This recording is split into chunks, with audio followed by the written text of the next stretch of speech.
Welcome to fair media. आज आपसे share करेंगे इंडिया के ताल्लुक से कंप्लीटली रूलिंग क्लासेस हो या फिर इंडिया का नेचर हो, यानी फ्यूडल है या फिर नियो कॉलोनियल है या फिर सेमी कैपिटलिस्ट है या फिर फ्यूडल है, आखिर क्या है, मिक्स्ड इकोनॉमी है। आखिर इसका कंप्लीटली कम से कम 10 से 12 फैक्टर्स जो एक से एक दूसरे से इन्फ्लुएंस होते हैं और इन्फ्लुएंस करते हैं और एक दूसरे से ताल्लुक़ रखते हैं। और ये कम्प्लीटली एक मानो में जितने सेक्टर्स होते हैं हिंदुस्तान के, और पूरे सेक्टर्स में 1991 से लेकर आज तक और हिंदुस्तान को आज़ादी मिलने से लेकर 1991 तक इसको एक डेडलाइन बताते हैं और डेडलाइन मान के चलते हैं। वो इसलिए कि 1991 तक एक तरीके की इकोनॉमी थी और उसके बाद में जो बदलाव आया है इकोनॉमी में वो कम्प्लीटली स्टेट के वजह से, यानी स्टेट जो पावर में थे, पावर में जो पार्टी थी या फिर स्टेट जिसको कहते हैं, उसके इन्फ्लुएंस से आज 2025 में हम हैं। तो फिर क्या इसका बदला तो बदला, फिर क्या बदला क्या नहीं बदला और इसका मैनेजमेंट किसके हाथ में है और किस तरीके से चल रहा, ये इस बारे में कंप्लीटली डिस्कस करेंगे। अंत तक और लास्ट तक आप बने रहने की उम्मीद रखते हुए चलिए शुरू करते हैं इंडिया की जीडीपी से। आज के दिन इंडिया की जीडीपी 330,68,000 करोड़ है, यानी जो प्राइम मिनिस्टर मोदी साहब कहते हैं 5 ट्रिलियन इकोनॉमी, 5 ट्रिलियन इकोनॉमी होने जा रहा है भारत देश, ये बिल्कुल सच बात है। और ये हिसाब से डॉलर को इसको कन्वर्ट करते हैं तो वही हिसाब आता है, तो टारगेट तो उतना रखा है। लेकिन इसमें ये जो हिंदुस्तान की इकोनॉमी है, जो सेक्टर्स है, इसमें कौन से सेक्टर्स की बात आते हैं तो 3 सेक्टर्स इंपॉर्टेंट सेक्टर्स होते हैं, यानी ये जीडीपी को कंट्रीब्यूट करने के सेक्टर्स होते हैं जिसकी वजह से जीडीपी बढ़ती है, बनती है, बिगड़ती है। और इसमें कई नए चीज़ें आते हैं और पुराने चीज़ें भी ख़त्म होते हैं और नए चीज़ों का भी आगाज़ होता है, जिसमें ख़ासकर देखने को मिलता है सर्विस सेक्टर। ये सर्विस सेक्टर हिंदुस्तान के आज़ादी से लेकर कितना था और 1991 तक कितना था, लेकिन आज कितना है आप देख सकते हैं। सर्विस सेक्टर का कंट्रीब्यूशन इस जीडीपी में 55% है और ये 55% ग्रॉस वैल्यू एडेड हिसाब से ये किया जाता है। वो इसलिए कि 330.68 लाख करोड़ की इंडिया की इकोनॉमी जब है तो फिर इसमें सर्विस सेक्टर का पोर्शन का और इसका कंट्रीब्यूशन 55% बताया जा रहा है। थोड़ा इधर उधर हो सकता है पॉइंट्स में ये डिजिट। और इसके बाद में आता है इंडस्ट्रियल सेक्टर का कंट्रीब्यूशन, ये 27 to 30% के आसपास होता है। थोड़ा बहुत फर्क इसमें देखने को मिलता है। लेकिन थर्ड रैंक में आता है एग्रीकल्चर सेक्टर। ये एग्रीकल्चर सेक्टर 18 to 90% होता है पूरी टोटल इंडिया की इकोनॉमी में, यानी जीडीपी में। तो फिर ये हिसाब से देखा गया तो फिर इसमें यानी ये कौन सा मामला होता है, क्या ये एग्रीकल्चर बेस्ड इकोनॉमी है या फिर इंडस्ट्रियल बेस्ड इकोनॉमी है या कौन सी इकोनॉमी है, तो इसका अंदाज़ा जो लोग इसके ऊपर डीप अंडरस्टैंडिंग और डीप एनालिसिस करते हैं और इंडिया के नेचर को, यानी मोस्टली इकोनॉमिक नेचर को समझते हैं और उसको डिफाइन करते हैं, तो फिर यहाँ पे डिसाइड कर लेने की बात ये आती है कि पहले यानी इंडिपेंडेंस आने के बाद में जो लोग जिसको समझते हैं और इसको डिफाइन कर रहे हैं, इकोनॉमिस्ट लोग हो या फिर पॉलिटिकल इकोनॉमिस्ट हो, वो लोग के हिसाब से सेमी फ्यूडल सेमी कॉलोनियल की बात चल रही थी। और सेमी कॉलोनियल और सेमी फ्यूडल के तरीके से किस मामलात होते हैं, यानी इंडिया की पब्लिक और जो रिसोर्सेस हैं उस रिसोर्सेस और जीडीपी के हिसाब से तो वैसा माना गया। लेकिन आज के दिन जो 1991 से लेकर अभी तक जो चला है, जो मामला हुआ है, और उस मामले से यहाँ पर इंडस्ट्रियल सेक्शन से भी आगे और एग्रीकल्चर सेक्शन से भी आगे ये सर्विस सेक्टर आगे हो गया है और 55% रीच होने की वजह से ये इंडिया की इकोनॉमी किस हद तक किसके हाथ में चलती है। आइए नेक्स्ट देखते हैं एम्प्लॉयमेंट रेशियो, यानी हिंदुस्तान में एम्प्लॉयमेंट रेशियो कौन से सेक्टर में आया है और किस तरीके से आया है। ये बात को याद रख लेने के लिए यहाँ पर थोड़ी सी बात आती है।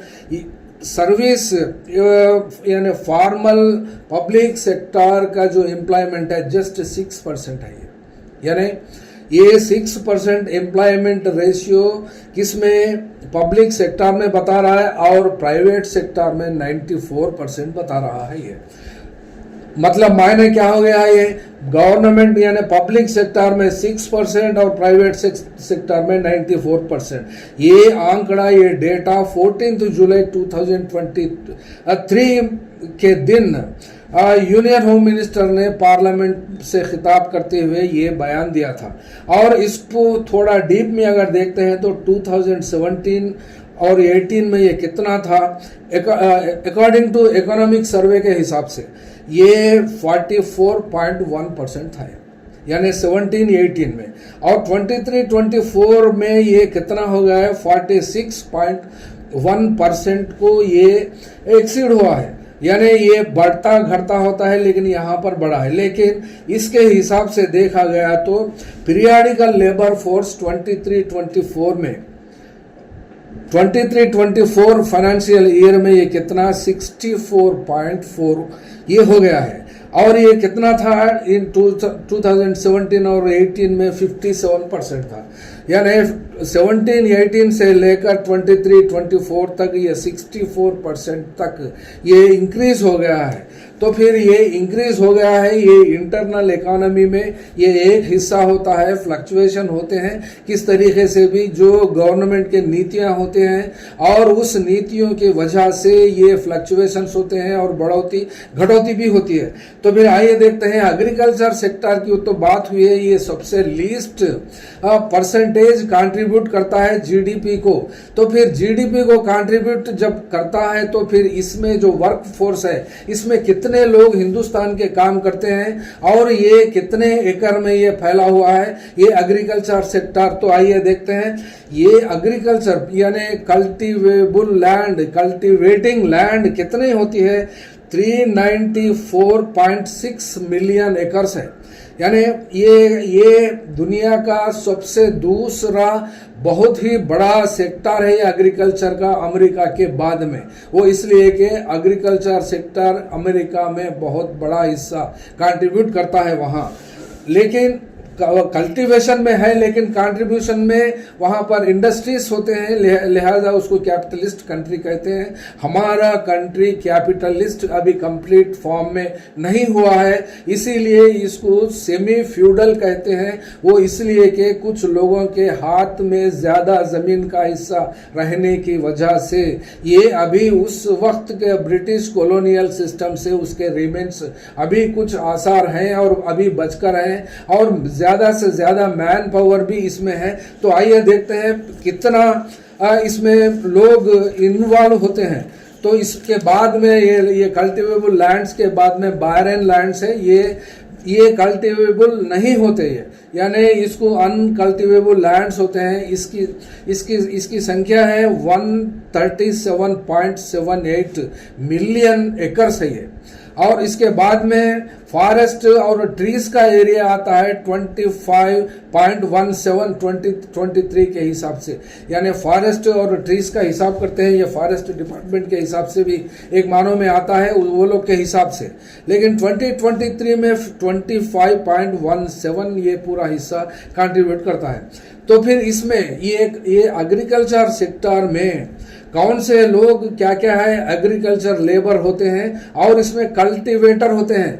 ये कल्टीवेटर कितने हैं और एग्रीकल्चर लेबर्स कितने हैं, तो देखिए इसमें कल्टीवेटर्स की संख्या तो 263.1 मिलियन, यानी इसको 26 करोड़ 36 लाख होते हैं ये हिसाब से। और वैसे भी एग्रीकल्चर लेबर्स की बात आती है तो फिर 144.3 मिलियन यानी 14 करोड़ 40 लाख लोग इसमें एग्रीकल्चर लेबर हैं और इसी में कल्टीवेटर्स भी हैं। तो यहाँ पर ये बड़ी तब्दीली हमको देखने को मिलती है और इसमें कल्टीवेटर्स की तादाद या संख्या ज़्यादा हो गई है और यहाँ पर ज़मीनें के डिवीज़न टू डिवीज़न बढ़कर यहाँ तक आया है। ये डेटा 2020 का बनाया हुआ है। ये एक इंडिया टुडे के सर्वे में ये बात बताई गई है, ये आप देख ले सकते हैं। और इसी तरीके से इसमें कंप्लीटली जो एग्रीकल्चर वर्क फोर्स 45% बताया जाता है टोटल वर्क फोर्स में। यानी टोटल वर्क फोर्स फिर कितना होता है, फिर उसका भी सवाल आता है यहाँ पर। टोटल वर्क फोर्स 56.5 करोड़ यानी 56 करोड़ 50 लाख यहाँ पे टोटल वर्क फोर्स कहा जाता है। टोटल वर्क फोर्स, इस टोटल वर्क फोर्स में एग्रीकल्चर लेबर कितना है 45% इसमें टोटल बताया जा रहा है। और मैन्युफैक्चरिंग सेक्शन में वर्क फोर्स कितना है 11.4% सिर्फ और सिर्फ बताया जाता है। यानी ये एग्रीकल्चर सेक्टर से बहुत ही कम है, 4 दुगनी कम है ये मैन्युफैक्चरिंग सेक्टर। और उसके बाद में सर्विस सेक्टर तो देखते हैं, सर्विस सेक्टर में वर्क फोर्स कितना बताया जाता है 28% वर्क फोर्स है टोटल वर्क फोर्स में। टोटल वर्क फोर्स 56.5 करोड़ बताया गया था। तो फिर ये हिसाब से देखते हैं, ये कंट्रीब्यूशन ये इसमें बताया गया है। और इकोनॉमिक सर्वे के हिसाब से एम्प्लॉयमेंट स्टेटस वर्कर्स का क्या है, तो फिर सेल्फ एम्प्लॉयड वो लोग का रेशियो और वो परसेंटेज 57.3%। वर्क फोर्स ये सेल्फ एम्प्लॉयड बताया जाता है। यहाँ पर ये एक टिपिकल इकोनॉमी देखने को मिलती है हिंदुस्तान में। वो इसलिए कि एक एग्रीकल्चर लेबर एक ही काम पे जिंदा नहीं रह सकता, वो फैमिली नहीं चला सकता, वो मल्टीपल एग्रीकल्चर रिलेटेड और उसके जो ताल्लुक रखते हैं उसके ऊपर, जो एग्रीकल्चर सेक्टर के ऊपर उसके आमदनी से अपना गुजर बसर और अपना घर चलता है। तो इसीलिए इसको ये माना जाता है कि इसको एक ही सेक्टर में कंप्लीटली डिवाइड नहीं कर सकते। वो रूरल एरियाज का मामला ऐसा होता है और रूरल एरियाज के अलावा भी अर्बन एरियाज में भी कुछ लोग गांव में खेती बाड़ी का लेबर काम करते हैं और शहर को आकर फिर वहाँ शहरों में इंडस्ट्रियल वर्क या दूसरा सर्विस सेक्टर में भी ये लोग काम करते हैं। तो फिर इसमें 57.3 सेल्फ एम्प्लॉयड और ये लोग का फोर्स बताते हैं। तो फिर इसमें कैजुअल लेबर का परसेंटेज 21% कैजुअल लेबर है। यहाँ पर 21.8% कैजुअल लेबर का डेटा है। और रेगुलर वेज या फिर यानी रेगुलर वेज डेली वेज या फिर वेज बेसिस हो या फिर सैलरीड हो, ये डेटा है 20.9%। तो फिर ये कौन सी इकोनॉमी मानी जाती है आज के दौर पर? इसको इकोनॉमिस्ट और पॉलिटिकल इकोनॉमिस्ट ये इस हिंदुस्तान के ये डेटा को नज़र में रखकर और कौन से तरीके से इसको डिफाइन कर सकते हैं और ये मामला क्या है और किधर जा रहा है, इसके लिए देखने को मिलता है। और ये सेक्टर्स के अलावा पब्लिक एडमिनिस्ट्रेशन यानी गवर्नमेंट जो चलता है पब्लिक एडमिनिस्ट्रेशन के हिसाब से, और डिफेंस और अदर सर्विसेज, इसका शेयर है इसमें कंट्रीब्यूशन में यानी जीडीपी में कंट्रीब्यूट करने का section 14.55 public administration, defence and other services का मैटर आता है। और दूसरे तरफ ये भी बहुत बड़ा हिस्सा फॉर्म करता है फाइनेंस और real estate and professional services. ये फील्ड में जो लोग काम करते हैं वो लोग का परसेंटेज भी 22.66 बताया जाता है। और तीसरा मामला आता है ट्रेड, होटल्स, ट्रांसपोर्ट और कम्युनिकेशन सर्विसेज और ब्रॉडकास्टिंग, इसमें 17.5% बताया जाता है। और एग्रीकल्चर का मामला और फॉरेस्ट्री, ये पूरा मिलाकर 17.66% है। माइनिंग और क्वारिंग 1.97। तो फिर इसके ऊपर देखते हैं यहाँ पर मैन्युफैक्चरिंग सेक्शन।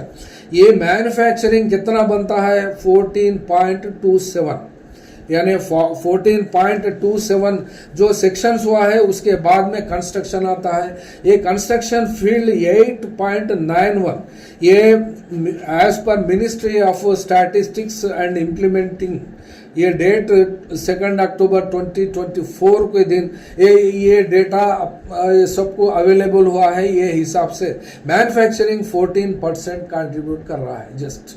तो फिर कौन सा हो गया इसमें, इसको डिसाइड करने की बात। और रही बात इसके ताल्लुक से, ये टोटली इंडिया के मैन पावर और इसको कल्टीवेटर्स, टोटल सेक्टर्स जो लोग काम करते हैं हिंदुस्तान में जिंदगी बसर करते हैं, वो लोग के भी ट्रेड यूनियंस है। यहाँ पर ट्रेड यूनियन भी बहुत अहम रोल प्ले करते हैं। वो इसलिए कि ये ट्रेड यूनियंस पॉलिटिकल पार्टीज को सपोर्ट करते हैं और अफिलिएट होकर हैं। और ये अफिलिएशन जो पॉलिटिकल पार्टी से इंडिया को हुआ है, अफिलिएशन है, और वो लोग ही इस हिंदुस्तान में चाहे डायरेक्ट रूलिंग में हो गवर्नमेंट ऑफ इंडिया में, और कुछ स्टेट लेवल के इलेक्शंस में वो लोग वहां पर अपनी जिम्मेदारी संभालकर सत्ता संभाले हुए ऑर्गेनाइजेशंस चाहिए ट्रेड यूनियंस।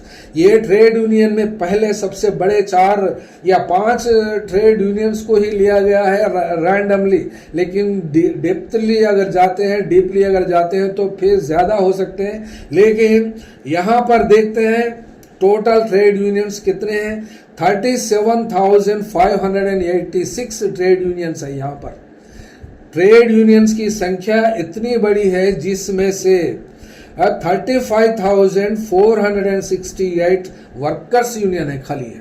यानी इतना बड़ा लेंथ और इतना बड़ा थाउजेंड्स का जो बात है, ये यूनियंस है। ये इसमें ये वर्कर्स का डेटा नहीं है, वर्कर्स यूनियन है ये। तो फिर ये 2022 के हिसाब से बताया जाता है, और बाकी का जितना माइनस आता है ये एम्प्लॉयर्स यूनियंस है। बाकी के 1000-2000 में कुछ आते हैं फर्क में, वो उतना ही है। उसके बाद में एक एवरेज यूनियन का कितना होता है 3259 मेंबर्स एवरेज में बनते हैं। ये टोटल के हिसाब से देखें तो ये यूनियंस अपने अपने हिसाबात, अपने मेंबरशिप को मेंटेन करके उसके हिसाब से गवर्नमेंट को और अपने रिटर्न्स को कितने यूनियंस सबमिट किए हैं 4772 जस्ट ओनली, यानी टोटल परसेंटेज में 12.7% ही ये लोग अपना रिटर्न्स दाखिल करे हैं गवर्नमेंट को। तो फिर असल एक्चुअली इतने हजार यूनियंस ये कहां पर है, तो फिर बात सबसे ज्यादा ट्रेड यूनियंस केरला स्टेट में देखने को मिलता है। केरला स्टेट में 15,506 ट्रेड यूनियंस रिकॉर्ड हुए हैं वहां के रिकॉर्ड्स के हिसाब से। तो फिर उसके बाद में ये ट्रेड यूनियंस की बात में अगर आती है तो बीएमएस की बात फर्स्ट। ये बीएमएस भारतीय मजदूर संघ है। ये 1955 में बना है और ये आरएसएस की आइडियोलॉजीज पे काम करता है। और इसका इम्पैक्ट अब जो बीजेपी सरकारें होते हैं डायरेक्टली हो या इनडायरेक्टली होती हो, कहां तक काम करते हैं, कहां काम नहीं करते, ये इसका तो रिजल्ट देखने को ही मिलता है। गुज़िश्ता 10-11 साल से जो सरकार चलाती है डायरेक्टली और इनडायरेक्टली भी इसका रोल होता है बराबर। और इसके बाद में आईएनटीयूसी आती है। ये Indian National Trade Union Congress है। ये 1947 में बना है। ये affiliated to the Congress party, यानी इतने साल बीजेपी से पहले कांग्रेस पार्टी थी और अपोजिशन पार्टी है इस वक्त पार्लियामेंट में। और उसके बाद में एआईटीयूसी आती है। एआईटीयूसी ये एआईटीयूसी इसको अफिलिएशन हुआ है सीपीआई पार्टी से। ये 1970 में इसको फॉर्म करे हैं। इसके बाद में अगर ये सेक्शन मैन्युफैक्चरिंग, एग्रीकल्चर और सर्विस सेक्टर में बात करते हैं तो फिर यहाँ पर सबसे ज्यादा और सबसे बड़ा यानी सबसे बड़ा शेयर मनरेगा को जाता है। यानी MNREGA means Mahatma Gandhi national rural employment guarantee act. ये मनरेगा कांग्रेस सरकार ने बनाई थी क्योंकि मिनिमम गारंटी, मिनिमम वेज या फिर कम से कम फूड 100 दिन के लिए जो कड़ी धूप में और धूपकाले में 100 डेज ये इसको प्रोवाइड करती है गवर्नमेंट ऑफ इंडिया। और आज भी कुछ हद तक ज्यादा और कमी पेशियों से ग्रांट देते हैं और सता कर भी, या फिर कुछ वक्त देते भी है, कुछ वक्त नहीं भी देते। तो जहां नहीं देते, जहां पर गवर्नमेंट ऑफ इंडिया वेज को डिसाइड करती है, वहां जो उसको मैचिंग ग्रांट स्टेट लेवल अपने कंट्रीब्यूटरी परसेंटेज में वहां की स्टेट गवर्नमेंट मिलाकर इसको देती है। तो फिर एक्टिव जॉब कार्ड्स ये लोग के पास कितने हैं? ये एक्टिव जॉब कार्ड्स तो 9 करोड़ 20 लाख बताए जाते हैं। ये भी एज ऑन 3 दिसंबर 2024 को बताया जाता है। वैसे तो ये जॉब कार्ड्स तो एक बार इश्यू है 13 से 14 करोड़, यानी मैक्सिमम एग्रीकल्चर बेस्ड लेबर को दिया जाता है गवर्नमेंट ऑफ इंडिया के तरफ से, वो भी 100 डेज के लिए। यानी 100 डेज का काम करता है। ये यूनियन के अलावा पॉलिटिकल पार्टीज भी इसको कंप्लीटली इसको 100 डेज से एक्सटेंड करके 365 डेज बनाने की मांग की, लेकिन कौन सी भी सरकार आज तक इसके ऊपर ध्यान नहीं दिया। और इस एग्रीकल्चर सेक्टर को, प्राइवेट एग्रीकल्चर फार्म्स को या फिर रिच फार्मर्स को देने की बात भी कुछ चीफ मिनिस्टरों ने की थी, लेकिन ना है वो काम हुआ ना ये काम हुआ। लेकिन अभी तक भी ये काम जारी है और ये काम चलता है। ये वेज में भी गवर्नमेंट ऑफ इंडिया का ये मनरेगा में कितना डिस्पैरिटीज है और कितना डिफरेंसेस है वेजेस में, चलिए देखते हैं। यहाँ पर अप्रैल 2025 इस साल यहाँ तेलंगाना में 300 रुपए एक दिन का इसकी मजदूरी मिलती है। और इस मजदूरी के तेलंगाना में 300 है, तो फिर कर्नाटका में 370 रुपए देते हैं, और तमिलनाडु में 336 रुपए देते हैं, और ओडिशा में 352 रुपए देते हैं। वहां का शेयर 98% वहां की ओडिशा गवर्नमेंट इसको बेयर करती है, तो फिर 352 है। केरला में इसी तरीके से 346 रुपीस देते हैं डेयरी, और महाराष्ट्र में 370 है, मध्य प्रदेश में 243, छत्तीसगढ़ में बहुत कम देखने को दिखता है 243 रुपीस ओनली वहां पर देते हैं, और छत्तीसगढ़ में 221 रुपीस देते हैं, बिहार में 245 देते हैं, और वेस्ट बंगाल में 250, और उत्तर प्रदेश में 252, गुजरात में 280 और राजस्थान में 255। यानी इस तरीके से इसमें भी एक यूनिफॉर्मिटी को गवर्नमेंट ऑफ इंडिया ने मेंटेन नहीं कर रही है आज के दिन भी, क्योंकि आज के दिन तो काम नहीं दे रही है सरकार। जम्मू एंड कश्मीर में 227 रुपीस है, और असम में 249, त्रिपुरा में 242। यानी इसके ऊपर जो काम करते हैं गवर्नमेंट ऑफ इंडिया से लेकर स्टेट गवर्नमेंट को रिलीज होता है ये ग्रांट रिलीज होने के बाद में इसके ऊपर सुपरवाइजरी चार्जेस हो या फिर मेंटेनेंस या एडमिन चार्जेस हो, उसके लिए 6% अलाउ है, और 6% अलाउ होने के बाद में ये ग्रांट्स पूरे यूज करते हैं। तो 23-24 में इसका ग्रांट हुआ 1.11 लाख करोड़ रुपीस इसका रिलीज हुआ है। बाज वक्त कोविड के टाइम पर बहुत ही 75% दिया है, और 25% को लेस कर इसके हिसाब से ये चलता है मामला है।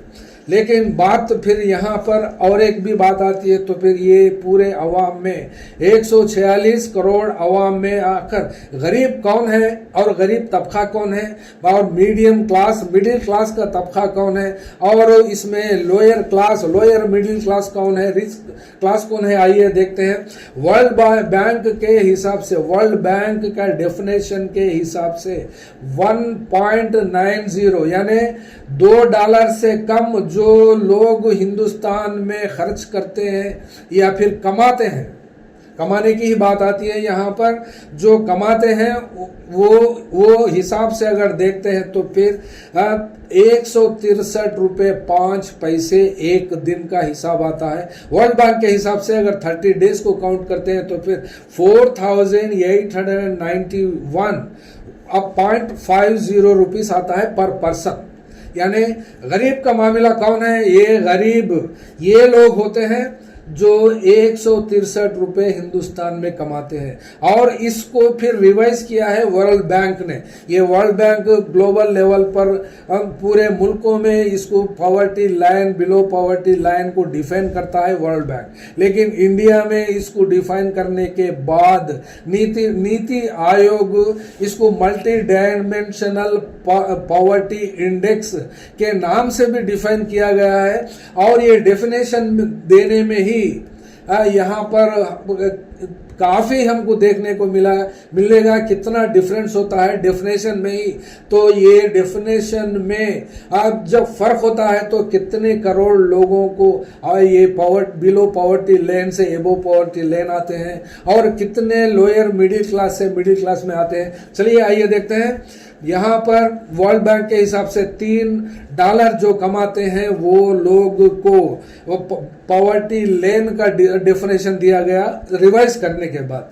तो फिर इसमें एक्सट्रीम पॉवर्टी लाइन जो ज्यादा से ज्यादा गरीबी गुर्बत का जो तबका है वो तबका के हिसाब से कितना बनाया जाता है अंडर एक्सट्रीम पॉवर्टी लाइन के हिसाब से रोज के 62 रुपए जो कमाते हैं उसको बनाई जाती है बात। और ये बात के ऊपर प्राइम मिनिस्टर नरेंद्र मोदी अपने मन की बात में एक बार सुनाए थे और वो भी 27 करोड़ लोगों को ये अपने 11 साल के कार्यकाल में वो लोग को गरीबी से उठाया है, वो लोग को डेवलप किया है और हिंदुस्तान में प्रोग्रेस किया है और गरीब लोगों को भला किया है, ये ऐसा उन्होंने दावा किया है। और इस दावे के हिसाब से इनकार करने की बात नहीं हो सकती क्योंकि प्राइवेट लोग इसको काउंटर करने वाले लोग वो लोग को डेटा देना पड़ता है। वो डेटा के हिसाब से अगर यहाँ पे हम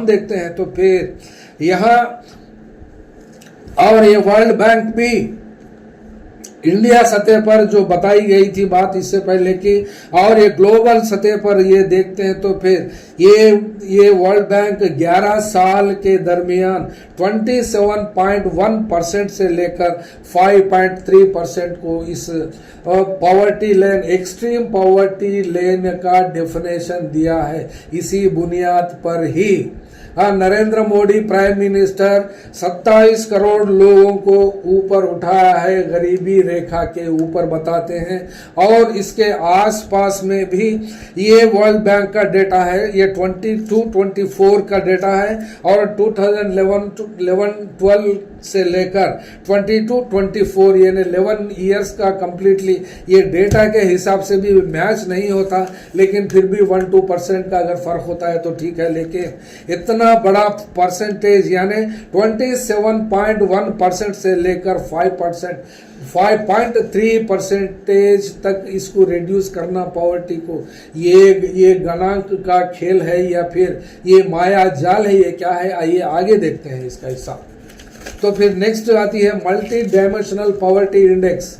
ये मल्टी डायमेंशनल पॉवर्टी इंडेक्स का डेफिनेशन और इसका सर्वे रिपोर्ट ये हिंदुस्तान के नीति आयोग करती है। ये नीति आयोग को इससे पहले ये सरकार से पहले इसको प्लानिंग कमीशन माना जाता था।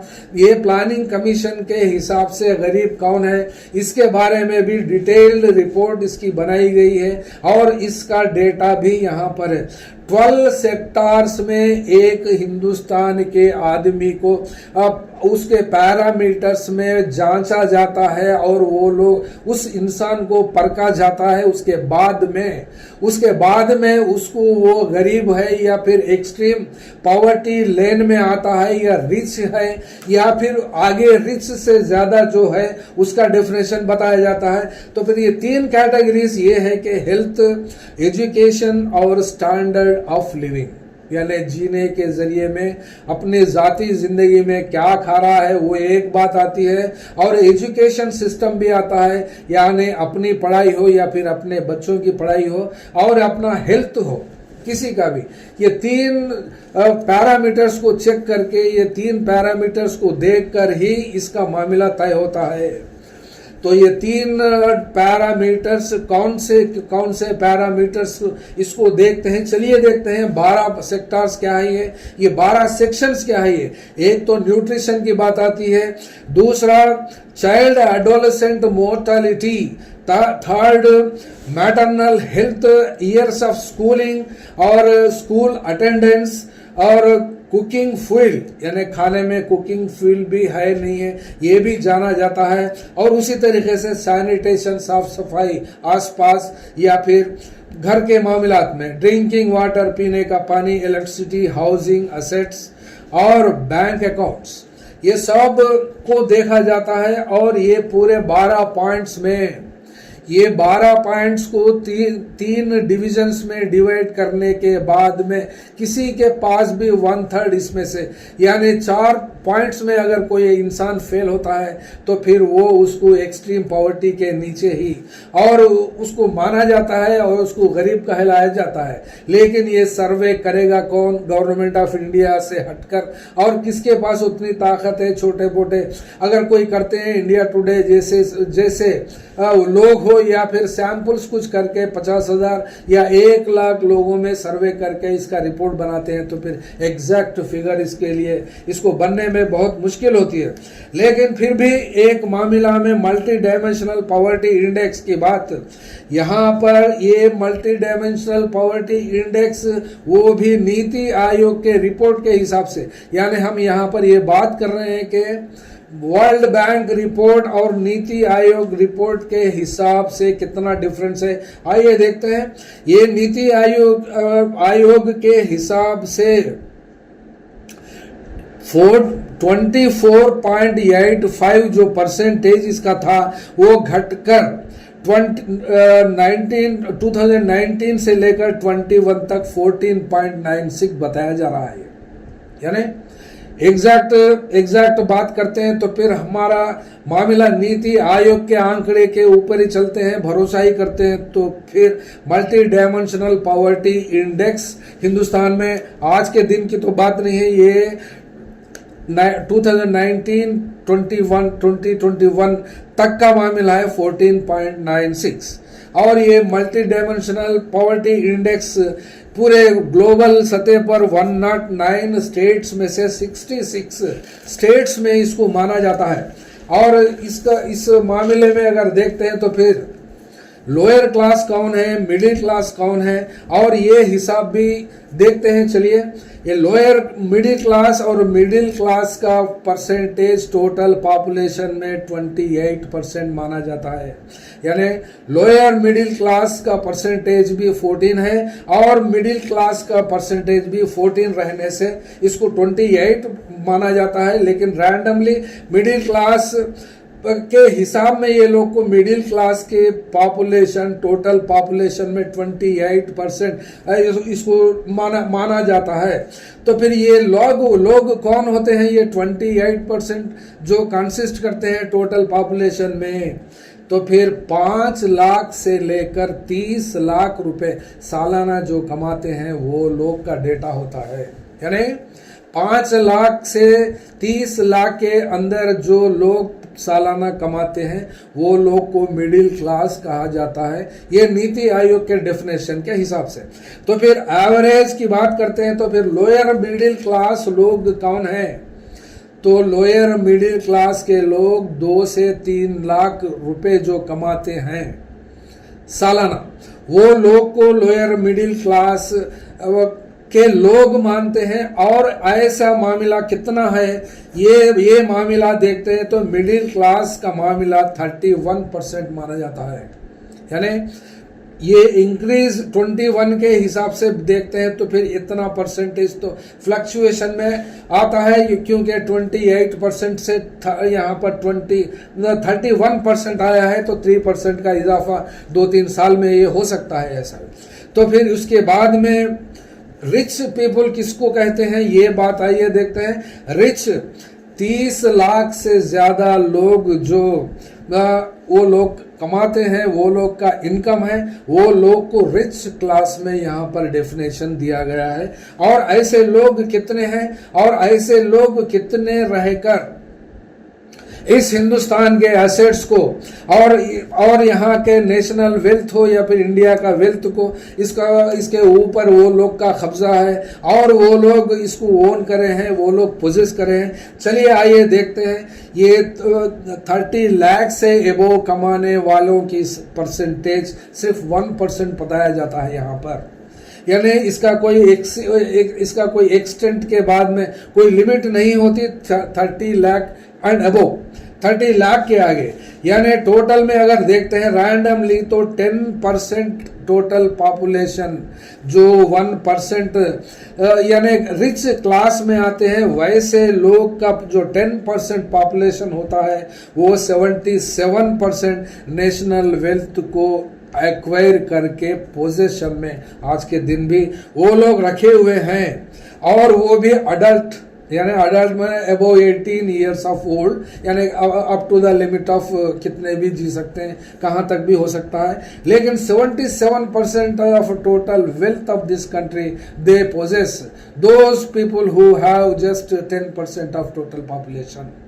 यानी 1% के हिसाब से 10% में ये लोग का मामला फैल गया है, एक्सीड हुआ है और इसको एक्सटेंड भी हुआ है और डेवलप भी हुआ है। तो इतना मामला ये लोग के परसेंटेज में यहाँ कर हिंदुस्तान का मामला मिला है। तो फिर इसके हिसाब से देखते हैं तो फिर गवर्नमेंट सेक्टर से ज़्यादा प्राइवेट सेक्टर की सर्विसेज ज़्यादा है। तो फिर क्या ये हिंदुस्तान गवर्नमेंट का है या फिर प्राइवेट का है, तो फिर ये आप जान सकते हैं। लेकिन हमारे हिसाब से तो ये एक साफ मामला माना जाता है ये कि गवर्नमेंट जो अपने आप को ये पॉलिटिकल सिस्टम चलती है वो एक बर्डन सम है हिंदुस्तान की इकानमी में। और ये हिंदुस्तान की इकानमी जिसमें प्राइवेट सेक्टर ज़्यादा हिस्सा कंसिस्ट करा है और ज़्यादा हिस्सा जो एक्वायर करा है, उनके हिसाब से हिंदुस्तान की इकानमी जब चलती है तो फिर पॉलिटिकल सिस्टम और ये पॉलिटिकल स्ट्रक्चर उसके ऊपर डिपेंड होकर, यानी पॉलिटिकल सिस्टम माने पार्लियामेंट भी ले सकते हैं क्योंकि एग्जीक्यूटिव, लेजिस्लेटिव, जुडिशरी और मीडिया ये सब मिलकर एक पॉलिटिकल सिस्टम बनता है वोटरों के साथ मिलकर। तो फिर ये लोग पूरे जीडीपी के ऊपर डिपेंड होते हैं और ये जीडीपी में ज़्यादातर गवर्नमेंट का हिस्सा नहीं है और गवर्नमेंट का हिस्सा नहीं रहने के बावजूद ये इसको संभालने वाले लोग प्राइवेट सेक्टर के पब्लिक यानी प्राइवेट सेक्टर के लोग इसको कंट्रोल करते हैं। तो फिर ये लिहाजा इंडिया प्राइवेट सेक्टर के कंट्रोल में चला गया है। ये बहुत सोचने वाली और गंभीर मामला है। Thank you. फेयर मीडिया में आपका स्वागत है। हमारे चैनल को सब्सक्राइब करें और हमारे वीडियो देखें। हर अपडेट के लिए घंटी आइकन चालू करें। हम वास्तविक और निष्पक्ष समाचार और राजनीतिक अपडेट प्रदान करते हैं।